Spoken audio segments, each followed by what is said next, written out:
going to move into the next presenter. We have Kaylee Smit is our second presenter. Are you here, Kaylee?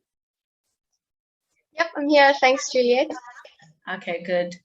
So Kaylee is going to talk to us about harmonizing marine ecosystem assessments for ocean science reporting and to inform policy. So Kaylee, you can take it away. Great, thank you very much. Just waiting for a few seconds for things to refresh on my side. I must just say, Jean, your presentation was really interesting. Thank you. And it's quite a nice introduction to what I'm going to talk to you about today too. So it almost leads into some of our work, which is really nice. So thanks. Can you guys all see my presentation in presenter mode, and can you hear me? We can see it, we can hear you. Just put it on the presenter. Okay, yeah, I am waiting for it to do that. In the meantime, I'll just introduce myself. So as you have done, Juliet, thank you. I am Kaylee Smit from South Africa, working at the University of Cape Town and with the South African National Biodiversity Institute, SAMBI. And today, I'm actually going to take a step back, and instead of reporting on some of my primary research, we're going to take more of a bird's eye view and provide an overview of some of like the conceptual thinking that we've been doing and how we're advancing this work and trying to harmonize marine ecosystem assessments for ocean science reporting and to inform policy. So something different for me. So I hope you enjoy. So what is the challenge? We know that our marine ecosystems are facing increasing threats from multiple human pressures. They are becoming increasingly degraded and threatened. We need to minimize these impacts, and we need to conserve and protect our ecosystems. And to do this, we need to measure and map ecosystem condition and to conduct ecosystem assessments. But now one of the key challenges is that we really are still trying to navigate how best to do this. The ocean is so vast, largely inaccessible, and marine ecosystems are highly dynamic and complex. And we really just seem to be lacking these comparable ecosystem assessments that also can be applied, at a national level and a regional level. So that is one of the challenges that we're facing. Now, just to provide a brief overview of some of the ways that we are trying to address this challenge. In an international perspective, we know we are constantly bombarded with frameworks and policies and initiatives. And I mean, this is really imperative now with the new UN Decade of Ocean Science. I must say there really has been tremendous effort over the years now and progress in terms of developing indicators, conducting ecosystem assessments. We have the CBD that is now putting forward an updated proposed biodiversity monitoring program and framework with those associated indicators. We have, for example, GOOS, the Global Ocean Observing System, and all of those indicators. And now it seems like we can also be adding Jean's mangrove indicators into the mix, adding to the list. So without going into detail here in this bottom image, it's just trying to show you and to provide you with an idea of the types of indicators that are out there, the work that is moving towards developing essential ocean variables, essential biodiversity variables. So there really is a lot of effort and progress happening in this biodiversity monitoring space and ecosystem assessments. Now, just to provide a few examples close to home at a regional level. So in terms of conducting these broad ecosystem assessments in the WIO, with David Obura and his team, they have now started to look at more of a broad ecosystem assessment in the ecoregions in the region, looking at following the IUCN assessment framework of red list of ecosystems. And this basically looks at threat status using specific indicators. And here they are focusing on coral reefs, particularly looking at coral, fleshy algae, and fish as some of the indicator types that are used to inform this framework. Now, if we just move away into the European region, where there has been huge progress here in terms of really developing core indicators, these indicator sets that are used to inform ecosystem condition and ecosystem assessments. And here, for example, with HELCOM, the HELCOM Commission, and specifically with the Baltic Sea and the assessments that they're conducting there, they've really then transgressed to the next level of how we can ascertain good and poor condition, and how we can really just provide an overview of where we have good condition and where we have poor ecosystem condition. And then we also have these grant-funded projects that often carry on for multiple years. So for example, we have the Mission Atlantic project, which is currently also running in South Africa. We are a partner in this project, and they are now following this integrated ecosystem assessment approach. So now they're all quite similar. They all kind of have the same objectives and goals, but each with their own different assessment frameworks and then their own different set of indicators.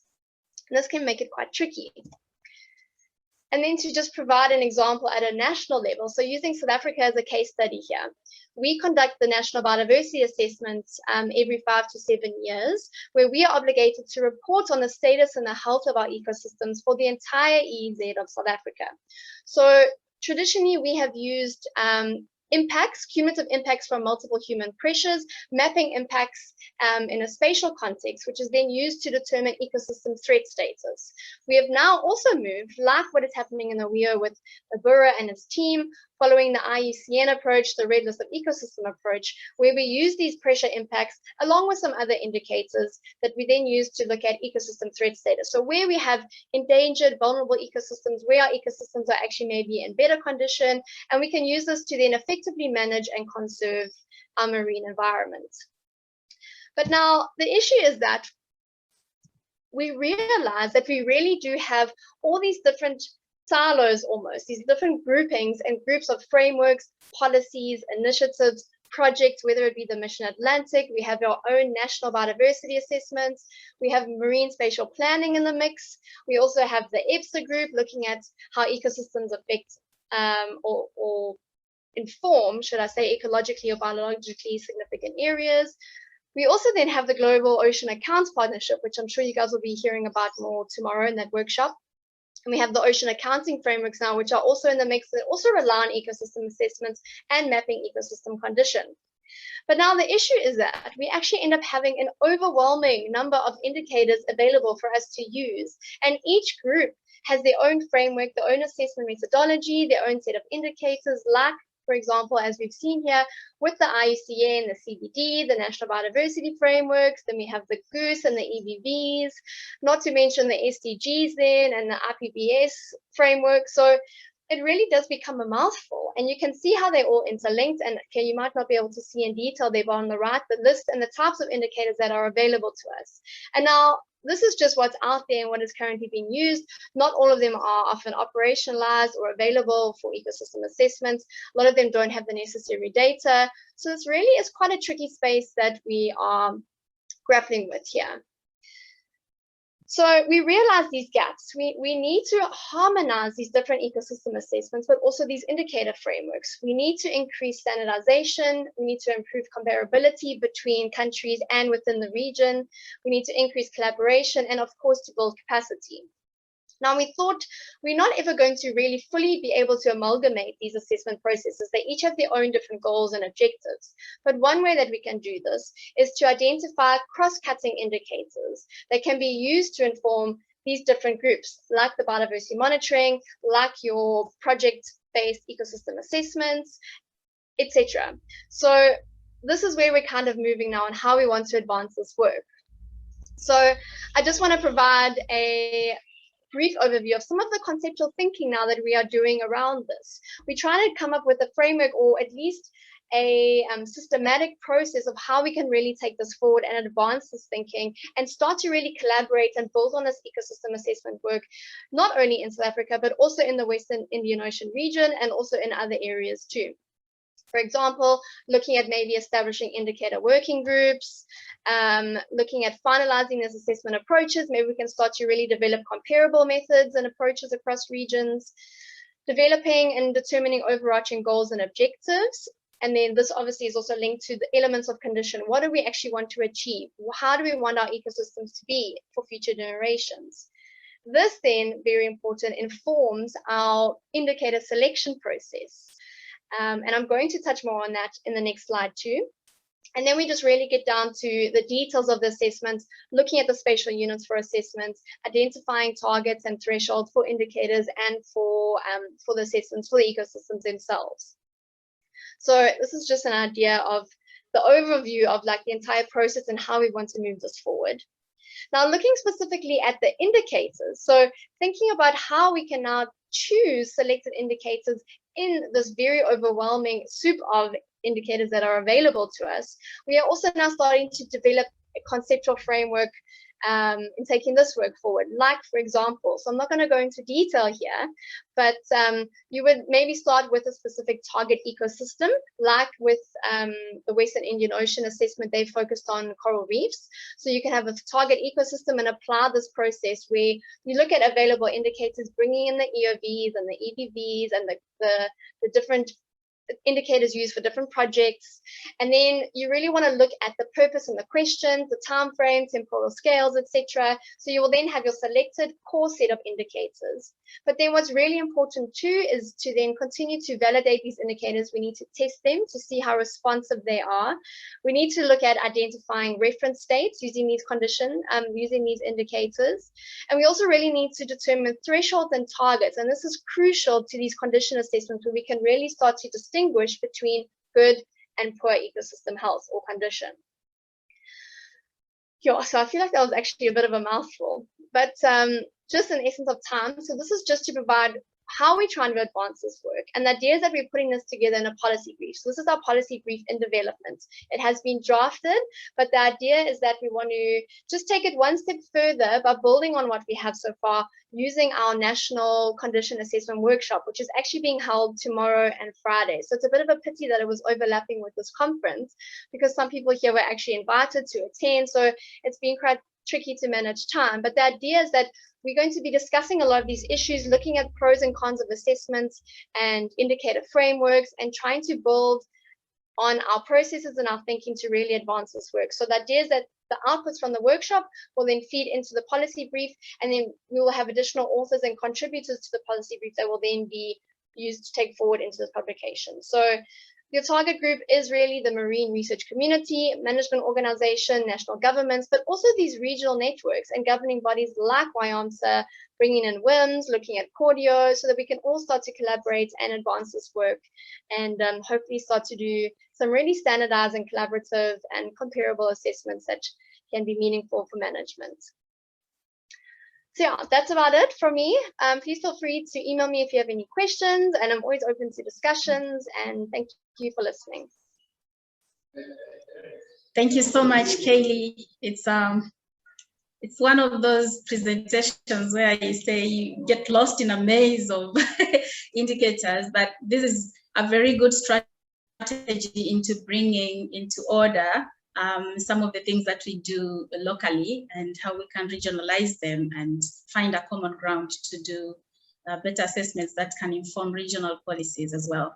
So I would like to open up the discussion, the question session. So anybody who would like to ask Kaylee a question, you can raise up your hand. I thought I saw a hand up.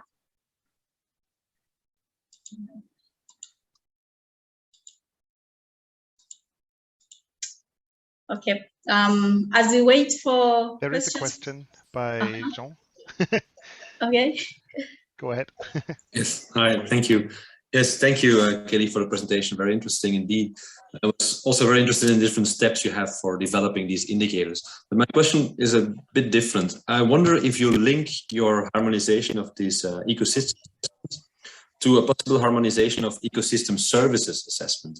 Is that anyhow linked? Because I know these are actually worlds that are a little bit separate often.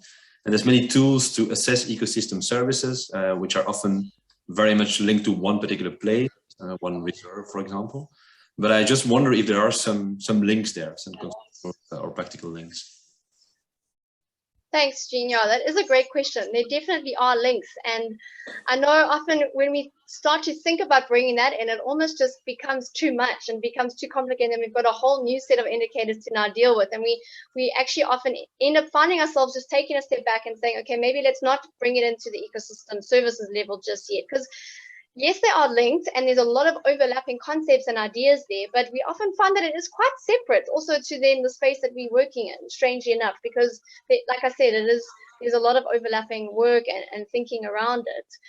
But I must say, with the Mission Atlantic project that we are involved in now, they are taking it to the ecosystem services level. And I know, like in that diagram, you know, the Sankey diagram with all the linking of the indicators, they even had a whole nother block linked into that, and how those indicators then link and are connected in that framework to then the ecosystem services too. So I don't play too much in that space. And I must say, when we start going down that line, down that road, I start panicking and I end up maybe moving away from it, just because it just becomes too much, and we're still really grappling with these foundational issues and conceptual ideas and trying to take it forward, you know, at a very basic level. So yeah, but I mean, definitely always something that's there and in the periphery and always thought about. And at the end of the day, we realize that obviously when you have healthy functioning ecosystems, in theory, you should be able to be delivering these valuable services. So they are linked in that way. And yeah. Okay, thank you. Okay, thanks. Anyone who has a question, raise up your hand.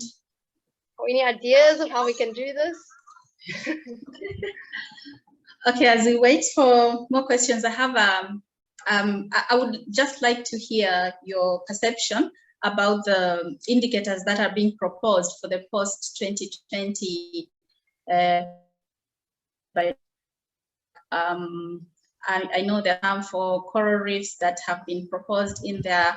I don't know if there's other ecosystems that have proposed their indicators to be monitored. Do you think they're representative enough? That's a very good question. I must say, personally, I haven't dived deep into that framework yet, mostly because number one, we're going to be tackling it in our workshop tomorrow, and on Friday, we actually have a discussion session where we're going to start talking about these different indicators.